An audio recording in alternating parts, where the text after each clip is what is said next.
Assalamualaikum warahmatullahi wabarakatuh. Anak-anakku yang Bapak banggakan dan Bapak cintai, kita ketemu lagi dengan pembelajaran fikih kelas 12. Semoga kalian di rumah diberikan kesehatan oleh Allah Subhanahu wa taala. Salam untuk orang tua kalian. Hari ini walaupun kita tidak bisa bertemu bertatap muka, semoga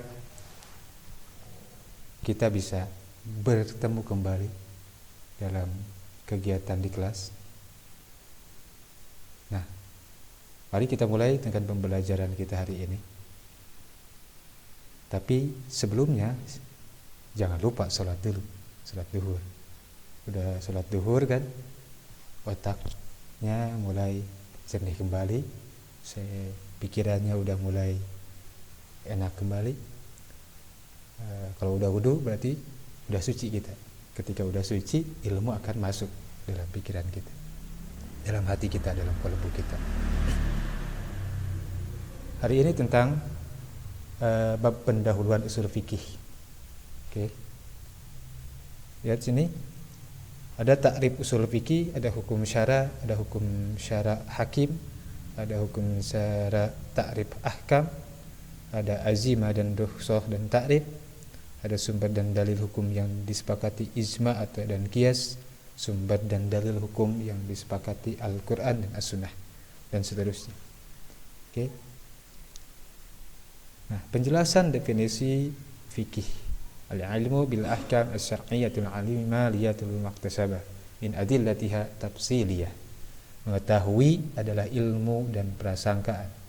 Karena mengetahui hukum-hukum fikih terkadang bersifat yakin dan terkadang bersifat prasangka, sebagaimana banyak dalam masalah-masalah fikih. Itu ilmu mengetahui atau ilmu tentang definisi fikih. Seperti kita hari ini, kita yakin nih hari ini kepada si A, tapi ketika si A mengecewakan tidak yakin pula. Gitu. Hukum-hukum syar'i adalah hukum-hukum yang diambil dari syariat seperti wajib, haram, maka tidak termasuk hukum-hukum akal dan adat. Ini ya. Sedangkan amaliyah adalah apa-apa yang tidak berhubungan dengan akidah seperti sholat, zakat, maka tidak termasuk darinya. Amaliyah apa-apa yang berhubungan dengan akidah seperti mentauhidkan Allah dan mengenal nama-nama dan sifat-sifatnya. Ya. Yang dimaksud dengan akidah itu seperti keyakinan kita terhadap Allah Subhanahu wa taala. Ketika kita yakin dengan akidah tersebut, maka kita harus tahu dulu, ya kan, sifat-sifatnya. Sifat-sifatnya di mana? Dari Asmaul Husna. Ya kan?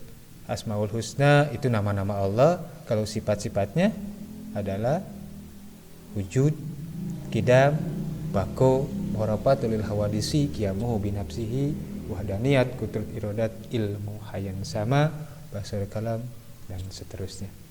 Ada pula kebalikan dari sifat yang wajib diketahui ada 20, wenangna 20, mustahilnya 1. Nah itu. Dalil-dalil yang terperinci adalah dalil-dalil fikih yang berhubungan dengan masalah-masalah fikih yang terperinci. Nah, kemudian pengertian fikih seperti tadi, al-fikhi lughatun, al-fahmu wa istilahun, al-ilmu bil ahkam as-syar'iyyatul amaliyah maktasaba min adillatiha tafsiliyah. Definisi fikih itu secara etimologi pemahaman dalam Al-Qur'an surat Hud ayat 91. Objeknya dari fikih itu apa? Setiap perbuatan mukallaf yang memiliki nilai dan telah ditetapkan hukumnya, nilai perbuatan itu bisa berbentuk wajib, sunnah, mubah, haram, makruh, gitu kan. Itu fikih berkaitan dengan masalah amaliyah. Yang dulunya haram menjadi sunnah. Sunnah seorang laki-laki dan perempuan ketika belum menikah itu perkara haram. Tapi ketika ada pernikahan, maka disebut dengan sunnah, ya kan? Hati-hati nih santri. Al-fat, jaga diri antum baik-baik. Ya. Sumber fikih dari mana? Sumber landasan yang digunakan untuk memperoleh hukum fikih yang disepakati ulama itu Al-Quran, Sunnah, Ijma, Qiyas. Ya. Awas, yang kita gunakan, yang kita pegang adalah Al-Quran pertama, yang kedua Sunnah, yang ketiga Ijma, yang keempat Qiyas. Tujuannya mana? Tujuannya fikih itu apa? Menerapkan hukum syariat terhadap perbuatan, ucapan manusia, menuntun manusia dalam bermuamalah, memberi rambu-rambu dan konsekuensi bagi perbuatan mukallaf. Contoh, jika seseorang melaksanakan sholat, berarti dia harus wudu dulu, ya kan? Tidak sah sholatnya kalau dia tidak wudu dulu. Ketika dia melaksanakan sholat, dia kentut, hukumnya berarti dia harus wudu dulu. Itu tujuan ilmu fikih. Pengertian usul fikih, ya. Tadi udah memahami dalil-dalil fikih secara global, bagaimana menggunakan dalam menyimpulkan sebuah hukum fikih, bagaimana berijtihad, mengeluarkan pendapat. Hari ini nih pendapat tentang kurban, ya kan? Hukum fikih menjelaskan bahwa kambing itu untuk 1 orang, bahwa sapi untuk 7 orang. Itu hukum fikih, ya.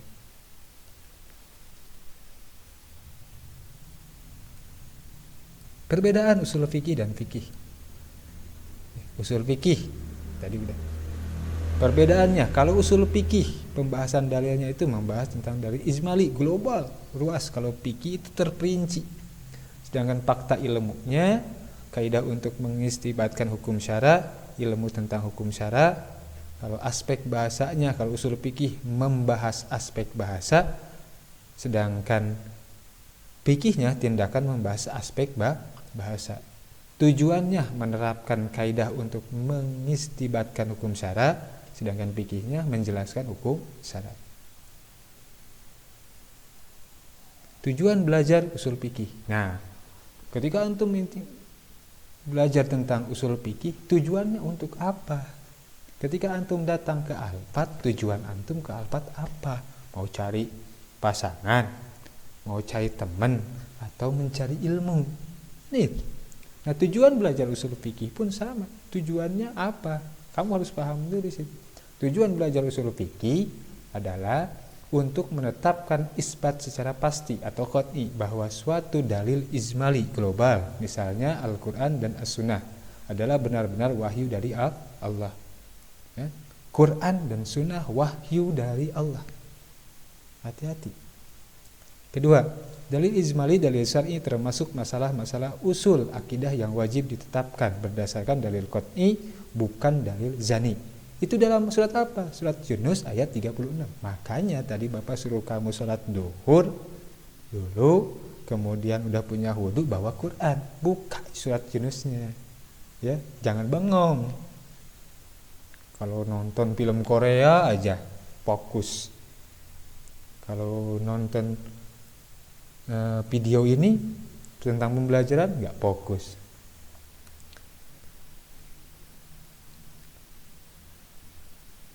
Tujuan belajar usul fikih bagi mujtahid untuk menerapkan kaidah-kaidah usul fikih pada dalil-dalil tasfil untuk mengisbatkan hukum syara yang mutlak